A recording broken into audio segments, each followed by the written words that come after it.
દેડિયાપાડાના ધારાસભ્ય ચૈતર વસાવાએ જિલ્લાના પોલીસ અધિકારીઓ હપ્તા ઉઘરાવતા હોય તેવા વિડીયો જાહેર કરતા ખળભળાટ મચી ગયો છે. સાથોસાથ તેમણે જવાબદાર અધિકારીઓ પર આકરા પગલાં ભરવા પણ માગણી કરી. વસાવાએ જણાવ્યું કે અમારા પર FIR કરીને અમારો અવાજ દબાવવાની કોશિશ થઈ રહી છે, પરંતુ અમારો આ અવાજ સંવિધાનનો અવાજ છે, આદિવાસીઓનો અવાજ છે અને આ અવાજ ભરૂચની જનતાનો અવાજ છે. અમે કોઈ અધિકારીઓથી દબાઈ જઈશું નહીં. તમારી જેલો મોટી કરી દેજો, કારણ કે ટૂંક જ સમયમાં અમે જેલ ભરો આંદોલન કરીશું.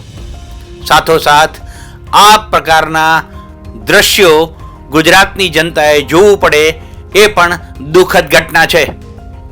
રાજ્યના ગૃહમંત્રી હર્ષ સંઘવી જ્યારે દારૂ અને ડ્રગ્સ વિરુદ્ધ મુહિમ છેડે છે ત્યારે ગુજરાતની પોલીસના આ દ્રશ્યો જોઈ લો.